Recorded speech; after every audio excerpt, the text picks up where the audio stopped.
Hello guys, welcome back to my YouTube channel moral TV morality. तो आइए जानते हैं एक छोटी सी कहानी दो पत्थरों की। एक बार एक नदी के किनारे दो पत्थरों का मिलना हुआ, जिसमें एक पत्थर गोल मटोल और काफ़ी दूर से नदी से बहता हुआ आया था, जबकि दूसरा पत्थर बहुत खुरदरा और नदी के किनारे पड़ा था। जहाँ एक और एक पत्थर चिकना और गोल मटोल था, वहीं दूसरा पत्थर काफ़ी खुरदुरा था। एक दिन खुरदरे पत्थर ने चिकने पत्थर से कहा, दोस्त, हम दोनों हैं तो पत्थर ही, लेकिन तुम इतने गोल मटोल और इतने सुंदर हो, जबकि मैं टेढ़ा मेढ़ा और खुरदरा और कुरूप हूँ।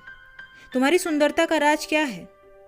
उसकी यह बात सुनकर मुस्कुराते हुए चिकना पत्थर कहता है, मित्र, मेरी सुंदरता का राज मेरी मेहनत है, मेरा परिश्रम और मेरा संघर्ष है।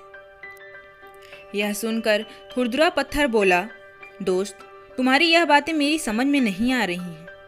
कृपया तुम मुझे अच्छी तरह से समझाओ, क्योंकि मैं भी तुम्हारी तरह चिकना और सुंदर बनना चाहता हूँ। चिकने पत्थर ने उसे समझाते हुए कहा, यह सुंदरता मुझे ऐसे ही नहीं मिली है, इसके लिए मुझे बहुत कष्ट सहन करना पड़ा है।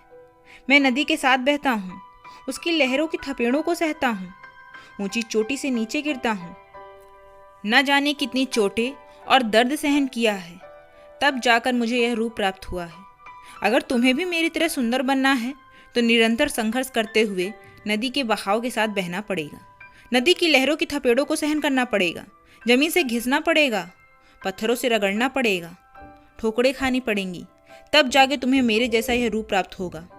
यह सब सुनकर खुरदुरा पत्थर सोचता है कि जिसका भी जीवन देखने में सुंदर लगता है, उसके पीछे वह कितना मेहनत और कितना संघर्ष किया है, सिर्फ वही जानता है।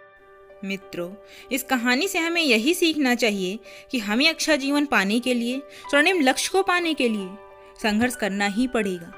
दर्द, ठोकर और लोगों के ताने सहन करने ही पड़ेंगे, और यह सब सहते हुए धैर्य भी रखना होगा, तभी आप सफलता के स्वाद को चख पाएंगे। Thank you for watching my videos.